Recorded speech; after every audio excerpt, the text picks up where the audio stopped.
আসসালামু আলাইকুম ওয়া রাহমাতুল্লাহি ওয়া বারাকাতুহু। সম্মানিত ভিউয়ার্স, আল্লাহ তাআলার কোরআন সমস্ত রোগ মুক্তির জন্য এক অলৌকিক গ্রন্থ।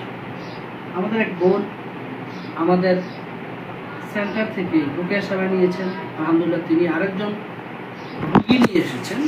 আমরা তার মুখ থেকে শুনি তিনি কোন কোন সমস্যায় আক্রান্ত ছিলেন এবং আলহামদুলিল্লাহ রুকিয়া করার পর তার কি কি কি কি সমস্যা থেকে তিনি মুক্তি পেয়েছেন আমরা তার মুখ থেকে শুনি।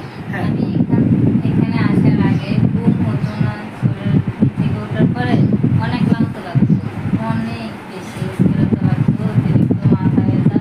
তারপরে আব্বুর সাথে তেমন একটা ভালো সম্পর্ক ছিল না, সবসময় মেজাজ খারাপ থাকতো, কাউকে সহ্য হতো না।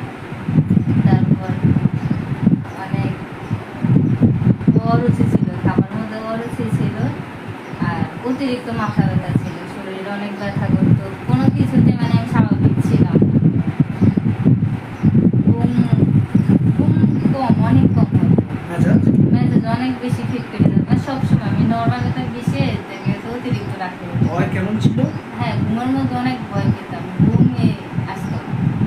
আপনার আমরা যখন আপনাকে চিকিৎসা করেছিলাম তখন আমরা আপনার কি রোগ আইডেন্টিফাই করেছিলাম, কি সমস্যা ছিল বলেছিলাম?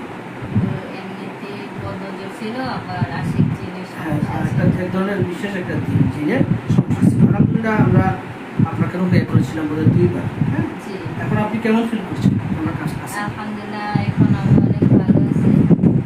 যে আশিক জিনের সমস্যাটা এখন ভালো, এটা আর কোনো সমস্যা করতেছে না। এখন আপনার রুচি কেমন?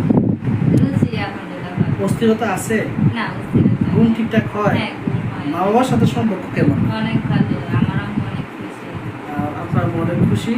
ঘুম থেকে ওঠার পরে ক্লান্তিটা চলে গেছে? হ্যাঁ, ভয়টা চলে গেছে? এখন তো আমি ভয় পাই না। তাহলে আপনি আমাদের দর্শকদের উদ্দেশ্যে কি বলতে চান বলুন? আমি এখানে আসার আগে এমন একজন বিশ্বস্ত ঠিকানাটা খুঁজছিলাম, যে বিশ্বস্ত একজন মানুষ, যে অনেক আছে না পুকুরি করে, এগুলো যাতে না করে, এগুলো থেকে মুক্তি পাওয়ার জন্য একটা ভালো ঠিকানা খুঁজছিলাম।